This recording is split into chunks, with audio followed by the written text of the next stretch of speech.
estábamos revisando, de qué forma se maneja o se gestiona el control de flujo y la conexión en el caso de la capa de transporte, que ya habíamos revisado que es la que implementa lo que en la capa de enlace hemos ya entendido. Vemos aquí que el host 1 con el host 2 está comunicando y lo primero que hace es mandarle su número de secuencia. Es un número aleatorio, pero ya no tiene 3 bits como en el HDLC. Aquí maneja 16 bits, así que puede manejar un número de secuencia muy grande. Y lo que le dice, mi número de secuencia es 1000 y mi tamaño de ventana es 4000. Significa, tengo recurso, tengo buffer de 4000 bytes, sin ningún problema. Entonces, el equipo 2 responde, mi número de secuencia es 1500 y confirma que ha recibido el número de secuencia 1000. Pero la forma de hacerlo es dándole el next. Si ustedes recuerdan, ese era el campo en HDLC. El next de 1000 es 1001. Entonces le dice, confirmo que he recibido el 1000 y estoy esperando el 1001. Y también mi tamaño de ventana es 4000. Ambos tienen un buffer de ventana deslizante de 4000. Entonces el equipo 1 empieza a mandar información. Dice, mi secuencia es 1001, tu secuencia esperada es la 1501. O sea, la secuencia 1500 más 1. Y mando datos. Cuando manda el primer dato de 1000, entonces el host 2 responde, mi secuencia es 1501 y tu secuencia es 2001. Es 1001 más los 1000 que has recibido. Y también aprovecha en Piggyback para mandarle datos. No nos va a interesar mucho esto de los datos, máximo se va a sumar a su propia secuencia. Entonces el equipo 1 manda, mi secuencia es 2001, el ACK es 2501, la confirmación de 1501 más los 1000 que está procesando, y manda 1000, otros 1000 y otros 1000, con lo que completa sus 4000 de buffer que está de alguna manera limitado, y se queda esperando. El equipo 2 dice, mi secuencia es 2501 y el ACK es 5001, 4001 más los 1000 datos. Pero anuncia algo interesante, ventana 0. Como has recibido 4000, no tiene más para procesar, solo tenía 4000. Hasta que procese y los lleve a las distintas capas, bloquea. Esta es la forma que se hace control de flujo. Entonces el equipo 1 se va a quedar esperando hasta que el equipo 2 anuncie que tiene buffer. ¿Cómo lo hace? El equipo 2, después de un tiempo, vuelve a mandar otro dato que dice secuencia 2501, ACK 5001, ventana 2000. Lo que le permite al equipo host 1 poder seguir mandando información y que sea confirmado por el equipo host 2. ¿Alguna duda de cómo funciona esto?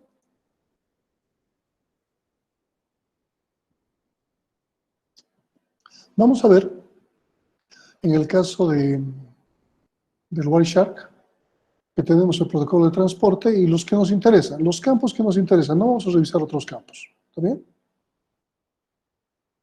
Aquí tenemos sequence number 0. Este está mandando con sequence number 0.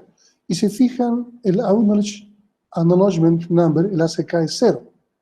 ¿Por qué? Este está estableciendo comunicación, no ha intercambiado nada de momento. Dice, mi número de secuencia es 0 y el número de ACK es 0. ¿Qué implica? Y mi tamaño de ventana es 65.535. ¿Qué implica que le diga ACK 0?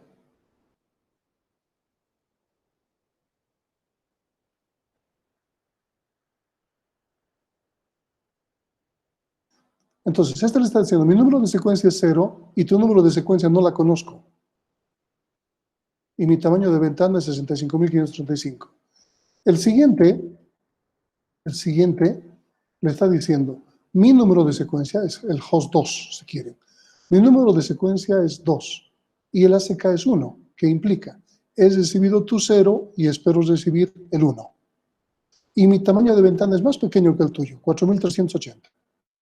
Entonces, no importa que el primero tenga 65.535, el segundo tiene 4.380. Y cuando se llene el buffer del segundo, este le dirá tamaño de ventana más pequeño o 0 para que no pueda mandar. Vemos el siguiente y dice, mi número de secuencia es 1, tu número de secuencia es 1. ¿Qué significa? He recibido tu 0, pero el siguiente que espero recibir es el 1. Y sigue anunciando su tamaño de ventana 65,535. Veamos cualquier otro. Aquí le está diciendo, mi número de secuencia es 3445 y el que yo he recibido de ti es el 23089, pero espero recibir el 23090. Y mi tamaño de ventanas restante es 64,659. Fíjense cómo va variando estos valores. Veamos cualquier otro. Mi número de secuencia, bueno, es mucha coincidencia, 0. Vamos a ver, uno que no sea. Mi número de secuencia es 3713. Estoy esperando de ti el 24428 y tengo ventana de 65020. Entonces son los tres elementos que estamos revisando que nos permiten trabajar con el número de secuencia, el número de ACK o confirmación y el tamaño de ventana para el control de flujo. ¿Alguna duda al respecto?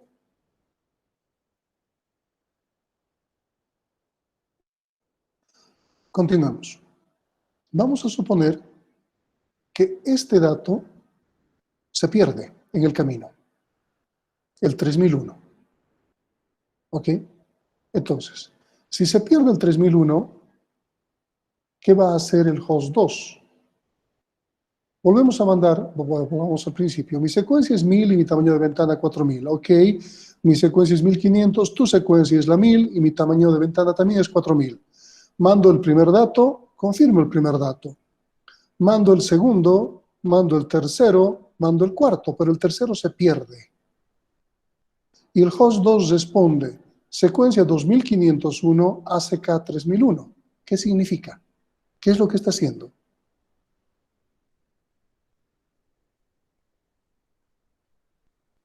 Le está avisando que se ha perdido. ¿Ya? ¿Qué tipo de mecanismo está utilizando para pedir retransmisión?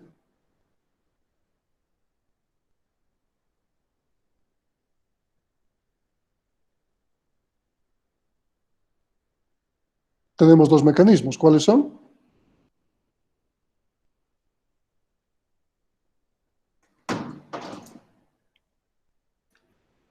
Repetición selectiva. ¿Y el otro cuál es?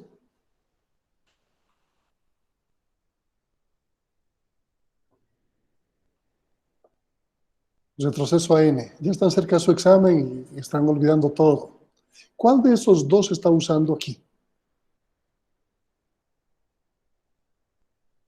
Repetición selectiva. ¿Por qué? Porque está repitiendo el ACK perdón, el, se me olvidó. Está repitiendo la secuencia que se ha perdido. Ok, está pidiendo la que se ha perdido, la 3001, está bien. Es repetición selectiva, pero ¿cuál es la razón para que nos demos cuenta que es repetición selectiva? Que solo pide esa. Le llega a la 3001 y luego confirma con ACK 5001. Y debería haber confirmado, si fuese la otra, si fuese go back n, debería haber confirmado 4001. Pero confirma 5001. ¿Qué implica? Que has recibido también la otra, esta, y la está guardando. Y la única que faltaba era esta. Con eso tiene completo y está confirmando la 5001 y dice, ya no tengo espacio, espera.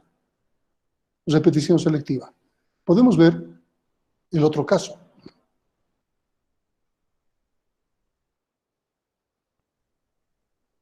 Aquí. Aquí pide la 3001. Le mandan la 3001. Luego pide la 4001. Le mandan la 4001. Luego dice 5001, ventana 0. ¿Qué mecanismo es? Retroceso a n. Retroceso a n, porque está pidiendo uno a uno desde la que ha fallado. Y eso es retroceso a n. Entonces podemos ver cómo se implementa esto realmente en la capa de transporte. Lo que habíamos visto en HDLC en una forma teórica. ¿Alguna duda? Aquí no necesitamos un flag que nos diga qué tipo de retransmisión estamos pidiendo. En el HDLC se acuerdan que utilizábamos tipo en la trama de supervisión y el tipo tenía 2 bits. Si era 00, ACK, receive ready. Si era 01, era reject. Si era 10, era receive not ready. Y si era 11, era selective repeat, selective reject. Entonces, aquí estamos haciendo un reject. Reject. Y aquí estamos haciendo un selective reject. Pero no necesitamos bytes para anunciarlo. Solamente la forma en la que pedimos. ¿Está claro? Ok, si no hay dudas, está claro. Consideremos un elemento importante. ¿Cómo hace su trabajo el nivel de transporte? Y les explico algo simple. A ver, para explicarlo vamos a utilizar una ventana blanca. ¿Se puede ver mi pizarra blanca?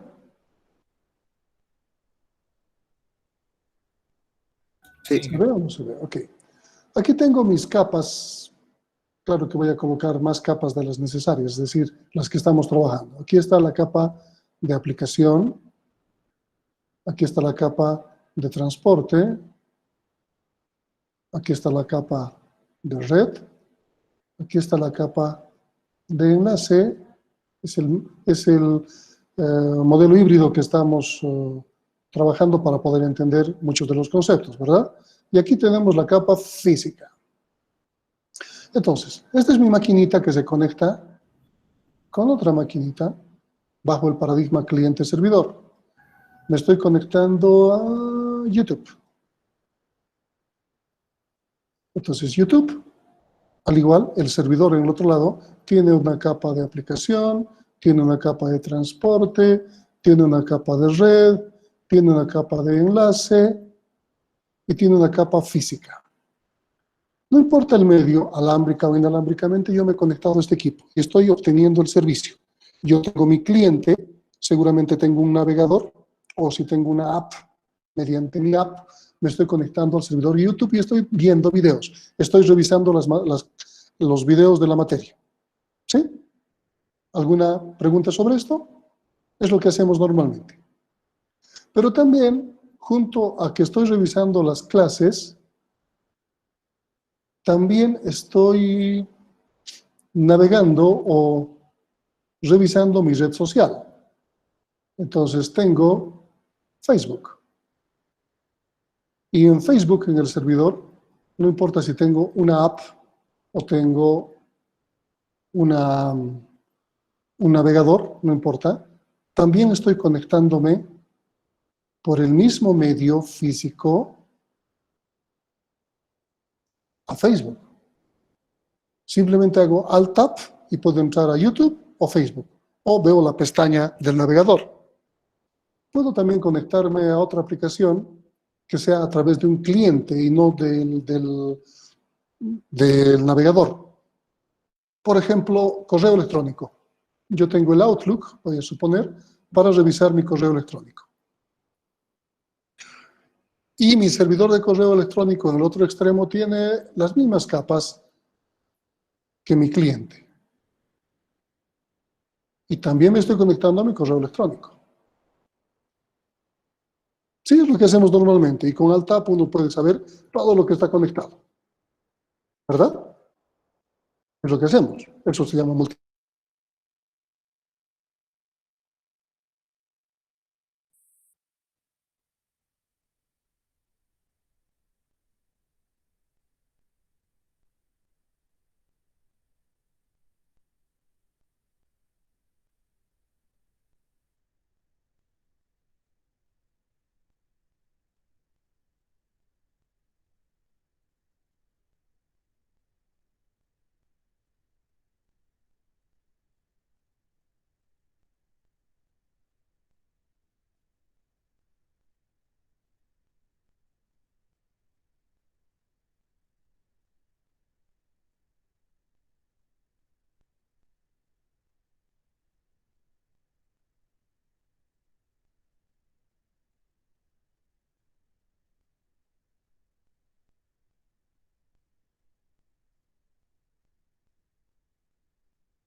Hola, hola.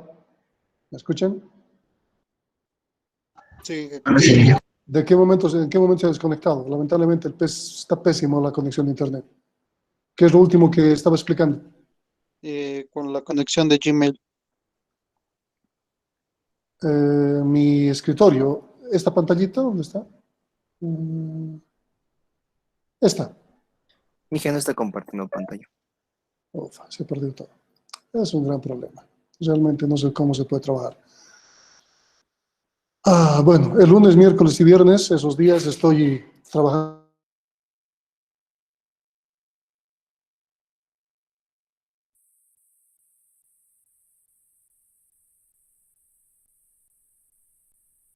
Esto. ¿Se ha entendido todo?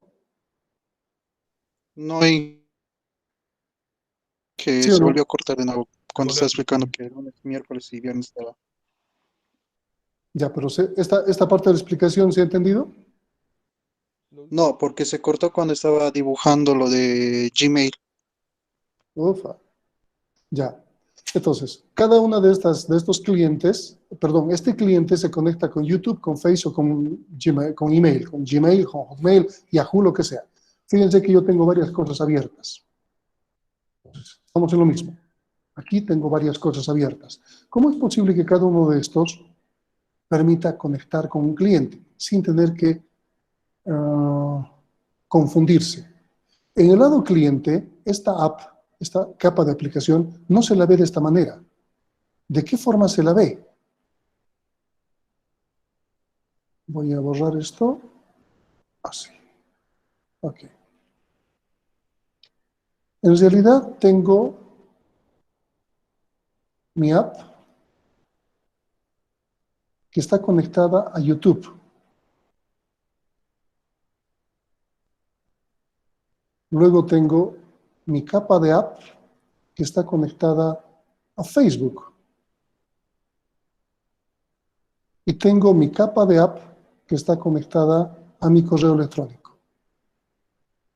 Entonces, es como si tuviese una instancia a través de transporte de cada una de las aplicaciones conectadas. Entonces, esta app de YouTube me permite conectarme con YouTube de manera independiente. Esta de Facebook me permite conectarme con la de Facebook de manera independiente. Y esta de email me permite conectarme a nivel de email. Esto se llama multiplexación. ¿Se entiende? ¿Se escucha? Sí. Ok. Si yo veo esto en nuestro texto, está explicado como si fuese para niños de colegio. No es técnico. Esta es mi máquina y está conectado con correo electrónico, con chat, con web, con online, video, YouTube, y estoy transmitiendo video como yo lo estoy haciendo ahora. Y fíjense que para conectarme con el correo electrónico, el paquetito que viaja tiene una figura y un color. Aquí tiene otra figura y otro color, otra figura y otro color, otra figura y otro color. Entonces, es fácilmente entender que mi comunicación con este servidor, yo cliente, va a tener una forma de comunicarse. Una figura y un color, una figura y un color. Y si yo mando todo esto a la red por una única conexión que tengo físicamente en mi casa o aquí en la universidad, una única conexión, estoy mandando todas las figuritas y todos los colores al mismo tiempo. Y en el destino, los servidores van a poder tomar la figura que le corresponda y el color que le corresponda y comunicarse conmigo. Bastante simple. ¿Sí o no? ¿Sí o no? Sí. Ok, entonces, esta es la explicación para esto. Aquí yo tengo multiplexación. Estoy multiplexando. La capa de transporte ofrece un servicio bastante útil que se llama multiplexar. ¿Cómo se multiplexa? ¿Cómo logro que se creen distintos tipos de información hacia distintos servidores? ¿Está bien? Lo que voy a hacer, a ver, más adelante está eso, ni modo, vamos a tener que adelantarnos un poco. Está aquí. Lo que voy a hacer es que la capa de red me decía que tenía un campo dirección origen, dirección destino. ¿Qué estoy aumentando en la capa de transporte? Puerto origen, puerto destino. Y la combinación de estos 4 elementos me permiten tener una identificación única. Por ejemplo, aquí mi dirección IP es única, ¿verdad? Mi máquina tiene una sola dirección IP. Esta tiene una dirección única, el servidor de YouTube. El servidor de Facebook también tiene una dirección única. El servidor de Gmail, de Hotmail, también tiene una dirección única. IPs únicos. Este IP se comunica con este IP se comunica con este IP. Pero ¿cómo puedo diferenciarlos? Mi IP va a tener un puerto. Entonces, mi conexión más puerto. Vamos a ponerlo de esa forma. Mi conexión hacia YouTube va a tener una conexión IP y puerto origen con un IP y puerto destino. Mi conexión con Facebook va a tener un IP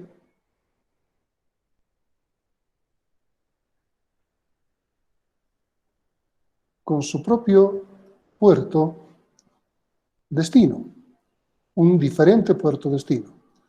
Pero mi IP origen va a ser el mismo. Mi IP no puede cambiar. ¿Qué va a cambiar? Distinto puerto, diferente puerto, origen. Diferente puerto, origen. Entonces, si se fijan las 3 conexiones, ¿qué tienen en común? Solo mi IP origen. Todo lo demás es diferente. Pero podría ser que yo quiero conectarme, con el mismo servidor, con Facebook, pero con diferentes usuarios. Yo conozco el usuario de mis amigos, entonces me conecto 3 veces al mismo servidor. ¿Qué va a ser igual? ¿Qué sería igual en esas 3 conexiones? ¿Y qué sería diferente? Estoy creando 3 sesiones con Facebook, desde mi misma máquina. ¿Qué es igual?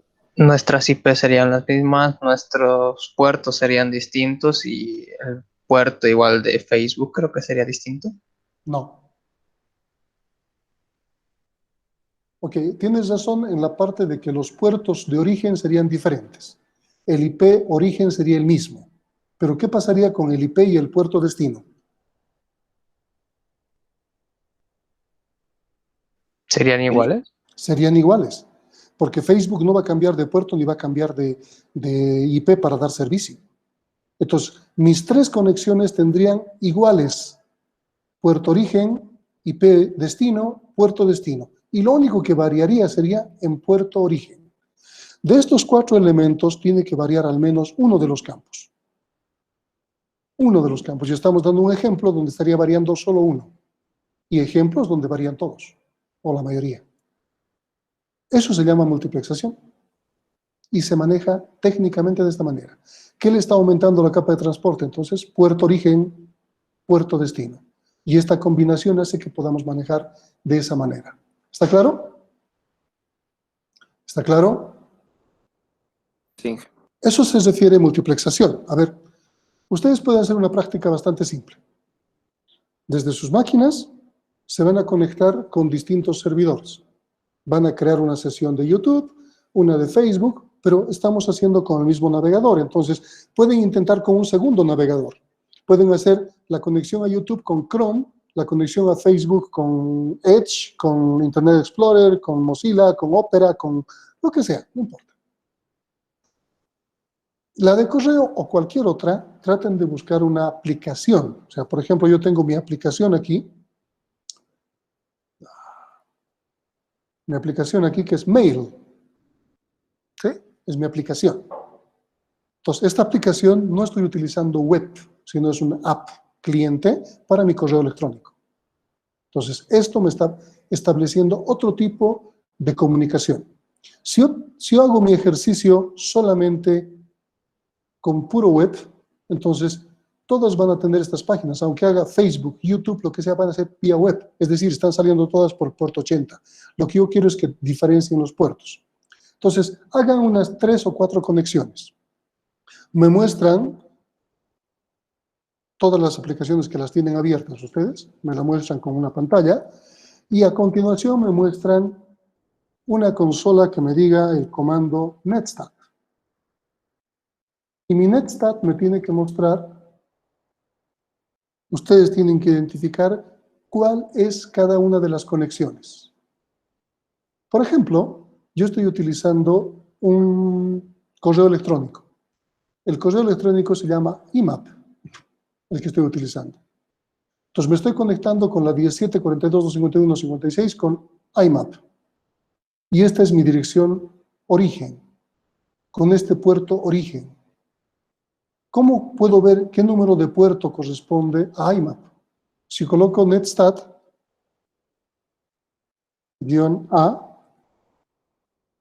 me da los nombres, y -n me da los números. Entonces vamos a ir más arriba. Una es más lenta que la otra, pero aquí tengo. Me estoy conectando.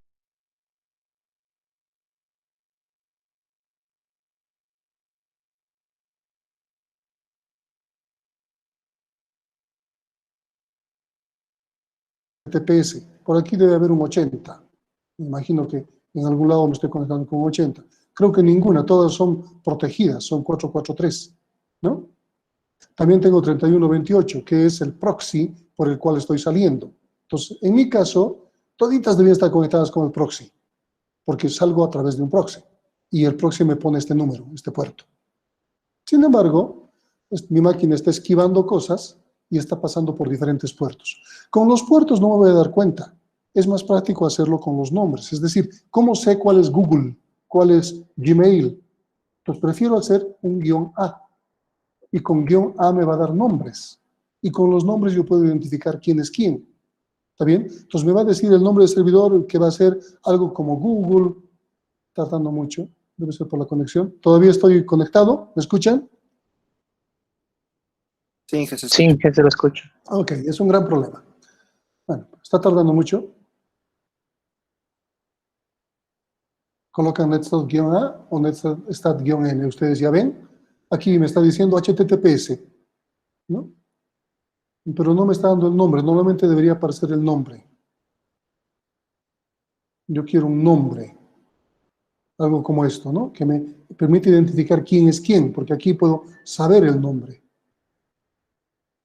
Mientras en mis conexiones no me está estableciendo el nombre. Entonces, si ustedes colocan con nombres, va a aparecer algún servidor que en algún lado aparezca como un dominio Google, Gmail o algo por el estilo, y va a ser identificable. Mientras que si colocan números, muy complicado hacerlo. Es más fácil que coloque nombres. Entonces, en mi caso, que es algo proxy, es más complicado. Les vuelvo a repetir. No les voy a mostrar exactamente lo que quisiera. Pero ustedes cuando hagan su ejercicio van a ver nombres de esta manera. Y con estos nombres es mucho más fácil de identificar quién es quién. Ahora, si no pueden identificar, identifiquen las conexiones que tengan directamente. Suponiendo, estoy conectándome con este servidor. Entonces, ¿cómo puedo saber a quién le corresponde este servidor? 172, 217, 192, 113, por ejemplo. Simplemente busco a quién le corresponde ese servidor. No sé, ¿quién es? IP, ¿no? En Google, y aquí, ¿cómo rastrear una dirección IP? Whois de LACNIC puede ser, pero no quiero de LACNIC, solamente quiero que me permita saber. GeoTool, si vamos a ver ese, por ejemplo. Se está viendo mi pantalla, ¿no? Sí. Ok. Entonces, aquí tengo que colocar el número de IP simplemente. ¿Qué número era? No sé si me va a pegar. Sí, me ha pegado. ¿Está bien? Me dice que está en Estados Unidos y corresponde a Google. Ah, entonces, este es mi Google, mi navegador Chrome que estoy revisando en este momento. Y lo tengo abierto, obviamente. Entonces, esto es otra forma de rastrear. Si es que no les da los nombres y no pueden identificar, agarran el IP y simplemente identifican. Por ejemplo, tengo un IMAP de esta. ¿no? Veamos a quién le corresponde esa.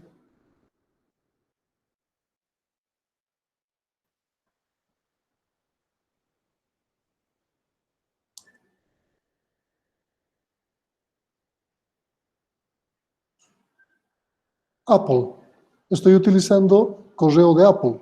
Entonces me está diciendo que es mi correo y bueno, ya saben dónde está. Entonces es una forma de hacerlo a través de esto. Pero probablemente ustedes no tengan que hacer eso y les va a salir nombres largos aquí.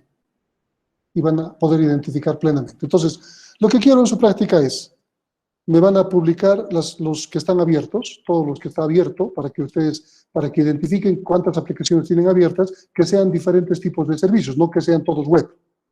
Luego hacen netstat e identifican, esta le corresponde a tal, esta le corresponde a tal, esta le corresponde a tal. Y ahí, ¿qué tienen que ver? Estos 4 elementos que acabo de decirles. Mi IP,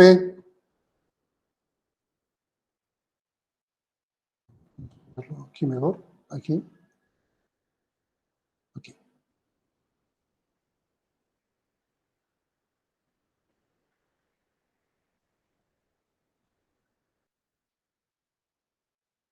Y puedo identificar. Entonces, IP origen. ¿Sí? Hasta aquí, hasta el 100 es IP origen. Luego, puedo identificar puerto origen. Puedo identificar IP destino. Y aquí puedo identificar puerto destino, con nombre o con número. ¿No? Aquí están todos mis puertos destinos, diferentes puertos destinos. El IP origen tiene que ser el mismo, no podría cambiar. ¿Por qué? Porque es mi máquina. No puede cambiar. El puerto origen siempre va a cambiar, porque está conectándose a diferentes servicios y casi siempre son números aleatorios, pero números aleatorios seguidos. Tengo el 54, el 55, el 51, el 50, fíjense, 45, 46, es el orden en el que me he conectado. El IP destino tiene que cambiar, porque estoy conectándome con diferentes servidores. Si yo me conecto al mismo servidor, Facebook, 3 veces, el IP destino y el puerto destino debería ser el mismo, pero lo que va a cambiar es el puerto origen. ¿Está claro? ¿Está clara su práctica? Esto es multiplexación. Así le llamamos, multiplexación. Aquí está explicado lo más técnico posible. Entonces, esto es la multiplexación. Continuemos. Y aquí explicado con Chuis. Empezamos con los protocolos de transporte. Ya hemos visto la parte de transporte, pero un poco genérica. Ahora vamos a ver los protocolos de transporte, pero desde TCP/IP, desde Internet. Aquí tenemos el protocolo TCP y UDP, 2 protocolos que son parte de la familia TCP/IP. La capa que nos estamos trabajando en este momento está remarcada con naranja. Hemos visto el acceso a la red, aquí tenemos capa de física y capa de enlace. En estos dos podemos tener conexiones LAN, Ethernet o conexiones WAN, PPP, o Frames Relay, ATM, o podemos manejar también conexiones LAN, Wireless LAN. O sea, pueden ser 802.11.3, 802.11, o aquí puede ser PPP, Frames Relay, ATM o lo que sea. ¿Sí? Son conexiones LAN o WAN. Estas se conectan con la capa de red y hemos visto que ahí tenemos un protocolo llamado IP. La capa de red se conecta con la capa de transporte y ahí tenemos 2 protocolos, el TCP y el UDP. Hoy día vamos a empezar a revisar el TCP. El TCP es un protocolo llamado fiable. Es el que nos permite asegurar que la información llegue. El UDP es un protocolo no fiable que nos dice, lo voy a mandar, pero si llega bien, si no llega también, no me importa. El TCP se conecta con distintos tipos de aplicaciones. Un ejemplo, es transferencia de archivos, web o correo. Muchos más, pero aquí tenemos 3 ejemplos. UDP utiliza servicios como DNS, que lo vamos a ver, y Trivial FTP, que no lo vamos a ver, pero DNS sí lo vamos a revisar. Estos también. ¿Está bien? Entonces estamos manejando que TCP utiliza algunas aplicaciones utilizan TCP y algunas otras aplicaciones utilizan UDP en función del servicio que brindan. Empezamos con TCP. TCP es el acrónimo de Transmission Control Protocol, es un protocolo de control de transmisiones. Como vamos a hacer que se conecten dos máquinas, hemos dicho en la clase anterior que es una especie de peer-to-peer, par a par, un point-to-point virtual, si quieren. Ese peer-to-peer se conecta host a host con los 4 elementos combinados: dirección IP origen, puerto origen, dirección IP destino, puerto destino. Aquí tenemos un ejemplo de esta explicación, justamente, que quería darles. Tenemos la MAC origen, esta máquina, aquí arriba, esta máquina, que tiene la 192.168.1.5, se está conectando con transferencia de archivos, con un protocolo FTP a este servidor, al mismo servidor. El mismo servidor tiene web y tiene FTP. Entonces, el puerto de FTP es el puerto 21. El puerto FTP del cliente puede ser cualquiera encima de 1024. En este caso le han asignado el 1305, aleatoriamente. Si revisamos, si revisamos el paquete de información que está viajando, sabemos muy bien que vamos a capturar la trama Ethernet. Dentro de la trama Ethernet vamos a capturar la cabecera IP. Y dentro de la cabecera IP, de lo que se aumente, va a estar la cabecera de transporte. Vamos a sacar los datos más importantes, no todos los datos, lo que nos interesa. En la trama Ethernet tenemos la MAC destino y la MAC origen. Y su cola, ¿recuerdan? Los más importantes. Luego existía tipo, etc. Los más importantes. MAC origen, MAC destino, MAC origen. En ese orden, siempre el destino por delante. ¿Por qué? Porque lo primero que revisa el switch es si esta MAC corresponde trabajarla o corresponde desecharla. Luego en la cabecera IP tenemos el IP origen, es la 192.168.1.5, aquí nos dice eso. El IP destino es la 192.168.1.7. Puerto origen, 1305. Puerto destino, 21. Y los demás datos. Entonces, nuestra conectividad se va a dar por estos 4 elementos. IP origen, IP destino, puerto origen, puerto destino. Esto es lo que conoce el nivel de transporte.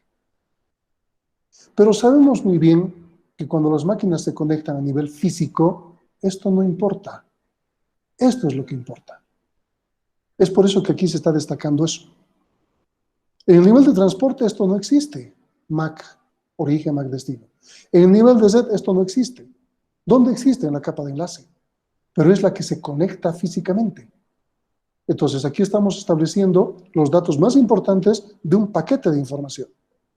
Fíjense qué diferencia, cuál es la diferencia con el mismo cliente conectado al mismo servidor, pero con otro servicio. En este caso, el servicio web. Aquí tenemos MAC origen, MAC destino, que es exactamente el mismo que el servidor. Obviamente aquí estamos pensando que la máquina cliente está conectada directamente al servidor. No ocurre así. Existen switches de por medio o routers de por medio. Si hubiese un router de por medio, ¿cuál sería la MAC destino?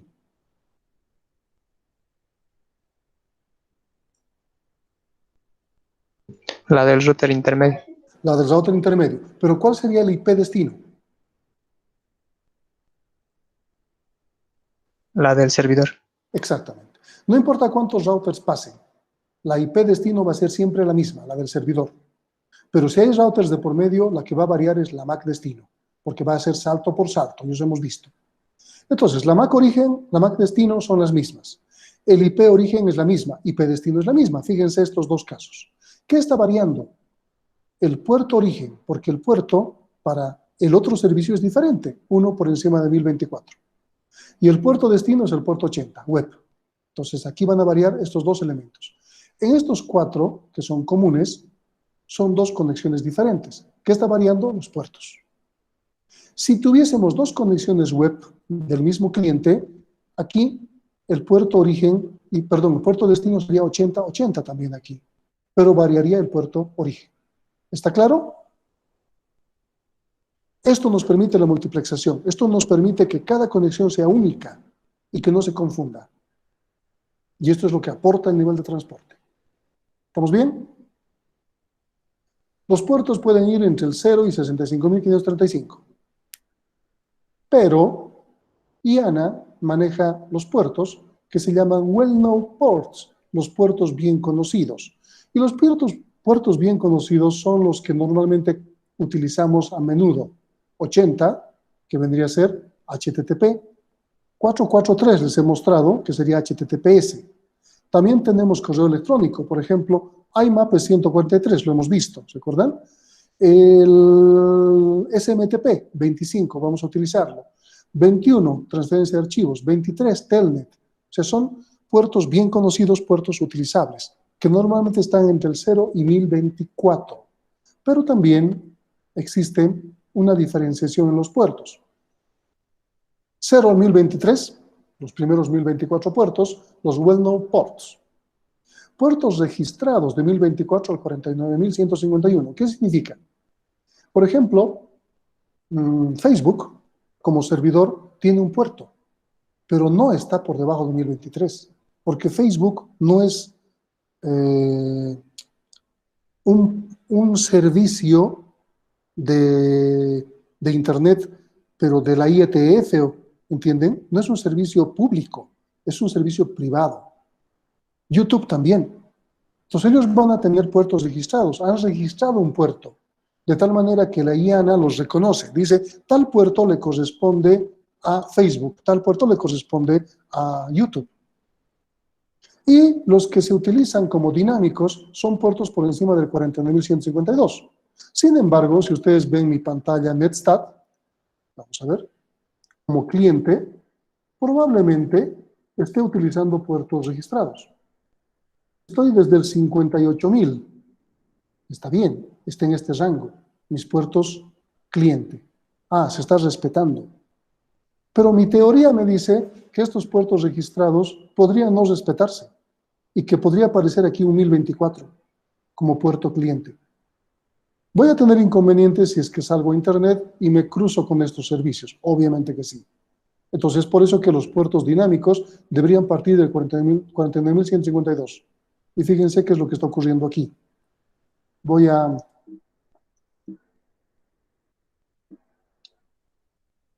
ver, netstat-A. No es este -N. Vamos a ver todos los puertos que yo tengo abiertos.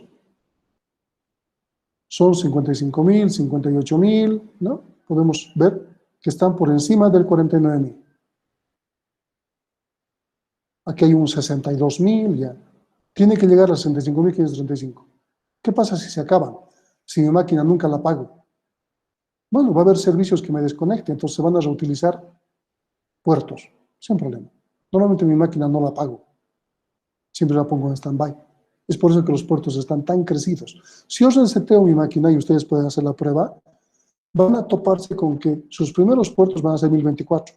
Pero si hacen el trabajo cuando su máquina ya está funcionando un buen rato, los puertos van a tener un número bastante grande. ¿Está bien? Eso es curiosidad para que ustedes lo tengan. Pero aquí tenemos esta definición de puertos. Ahora bien, TCP tiene una cabecera, normalmente de 20 bytes. En esta cabecera, lo más importante que aumenta es puerto origen, puerto destino. Hemos visto ya número de secuencia, número de ACK. Aquí está en español. No es muy bueno que traduzcan los términos técnicos, pero bueno. Y otro que hemos visto es window, tamaño de ventana. Estos tres elementos ya los hemos visto. Secuencia, ACK y ventana. También se aumenta puerto origen, puerto destino y otros campos como tal. Veamos Wireshark y vamos a ver que estos campos realmente son como dice la teoría. Puerto origen, puerto destino, número de secuencia, número de ACK, tenemos longitud, aquí tenemos longitud, y longitud dice 20 bytes, tenemos flags, estos flags, aquí están, flags, que los vamos a revisar en otra parte del tema, tenemos ventana, tenemos checksum, suma de comprobación, aquí está checksum, y un puntero urgente, urgent pointer. Y luego tenemos campos opcionales, que normalmente no los vamos a revisar. Entonces, hemos comprobado que todos estos campos existen, que están bien. Puerto origen y puerto destino, ya los hemos revisado con calma. El número de secuencia, el número de ASK, hemos visto que van junto a la tamaño de ventana, window. Checksum, obviamente, está revisando que toda la cabecera sea correcta. Y luego nos tocaría revisar los flags. En los flags tenemos una serie de elementos que nos permiten hacer las tareas principales del nivel de transporte. Vamos a ver.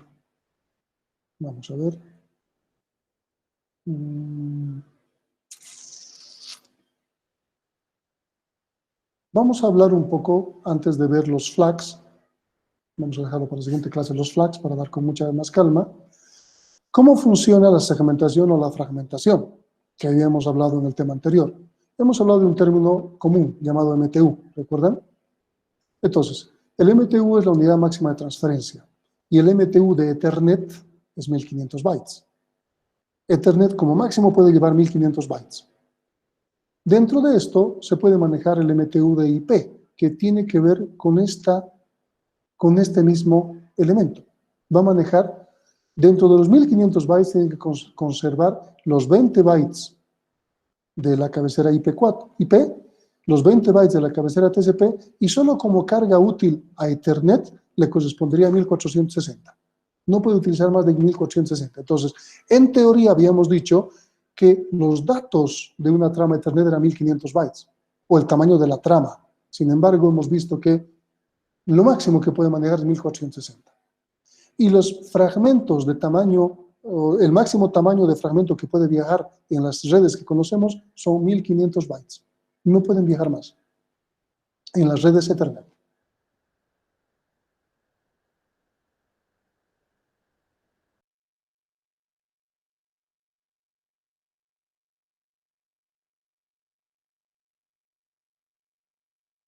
Cuando viaja la información, aquí tenemos la parte de origen, los datos se dividen en segmentos, porque los datos corresponden al segmento de Facebook, otro al segmento de YouTube, otro al segmento de Gmail, como hemos visto, esas figuritas de colores, ¿se acuerdan? Entonces, estos segmentos se van a originar en cierto orden. Pero cuando viaja por diferentes caminos, sabemos que se pueden fragmentar, sabemos que se pueden tomar diferentes caminos y van a llegar en distinto orden al destino. Entonces, aquí fíjense, el orden en que llega es totalmente diferente al que se origina. Pero bueno, se tiene que reordenar para volver a tomarlos. Entonces, TCP va a reordenar en el extremo los segmentos que han viajado. ¿Está bien? ¿Qué otro elemento tenemos que ver? Ya, esto ya es para nuestro siguiente tema, el día de mañana. ¿Dudas? Hasta ahí. ¿Dudas? ¿Preguntas? Dije una consulta, si en la lista esta de las conexiones tenemos conexiones a direcciones IPs privadas, ¿eso es que un tercero está conectado a nuestra computadora? No debería existir privadas.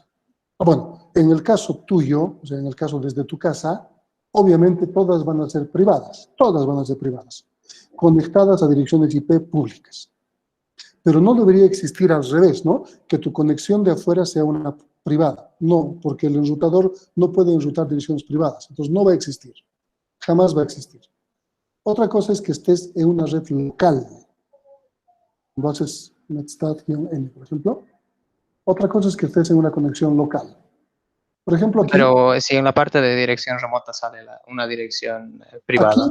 Aquí puede existir, por ejemplo, aquí, fíjense, esta es una privada. ¿Se puede ver? Sí. Porque estoy dentro de mi red local, de mi red LAN. Este es el proxy. El proxy de mi red LAN está aquí en la facultad. Entonces me estoy conectando. Mi máquina, que es la punto 100, está conectándose con la punto 11. Eso es natural. En el caso de ustedes, debería aparecer la 192, tal vez 168, 101. si es que están manejando como un elemento su NAT o su proxy. Puede ser, pero eso es simplemente antes de salir hacia afuera. Dentro de la LAN, pura privadas. La WAN, públicas. Aquí ya manejo públicas. ¿No? Pero aquí también tengo una pública. Aquí tengo otra pública. Las privadas, mientras mantengan el LAN, va a conectar. ¿Se acuerdan cuando he hecho el ejercicio que ustedes tienen que entregar hoy día de los sockets? Estaba actuando dentro de un misma LAN como cliente y como servidor. Y en ambos lados va a aparecer direcciones privadas. Es natural. La conexión no es para el Internet, para el mundo. La conexión cliente-servidor puede ser también intranet.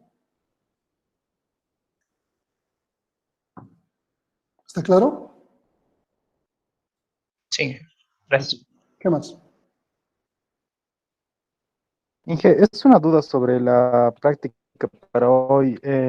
¿Tiene que ser en una sola máquina el cliente y servidor, verdad? ¿O tiene que ser en dos máquinas distintas?